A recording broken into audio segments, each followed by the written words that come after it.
زبور 27۔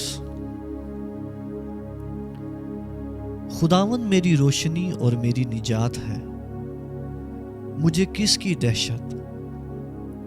خداوند میری زندگی کا پشتہ ہے، مجھے کس کی ہیبت؟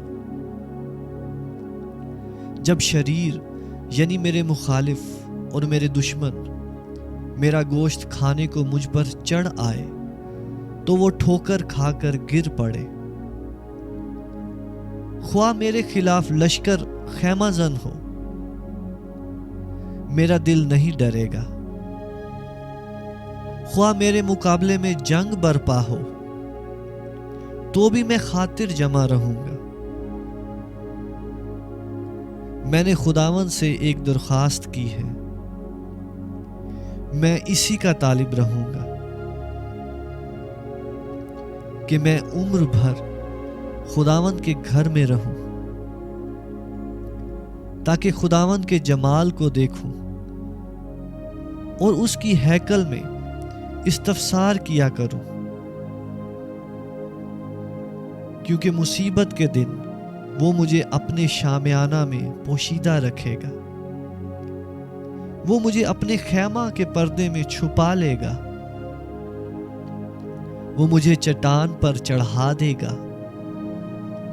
اب میں اپنے چاروں طرف کے دشمنوں پر سرفراز کیا جاؤں گا، میں اس کے خیمہ میں خوشی کی قربانیاں گزرانوں گا، میں گاؤں گا، میں خداوند کی مدح سرائی کروں گا۔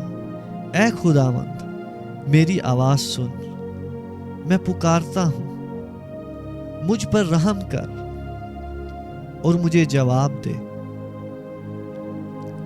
جب تو نے فرمایا کہ میرے دیدار کے طالب ہو تو میرے دل نے تجھ سے کہا، اے خداوند، میں تیرے دیدار کا طالب رہوں گا۔ مجھ سے روپوش نہ ہو،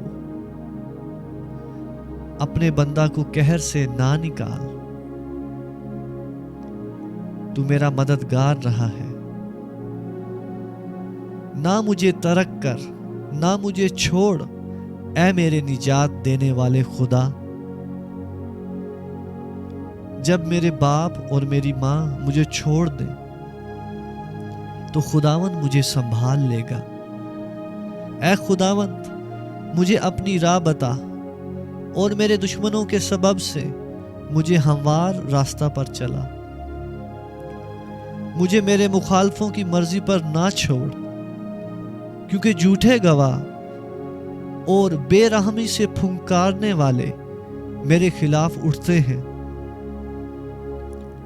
اگر مجھے یقین نہ ہوتا کہ زندوں کی زمین پر، اگر مجھے یقین نہ ہوتا کہ زندوں کی زمین میں خداوند کے احسان کو دیکھوں گا تو مجھے غش آ جاتا۔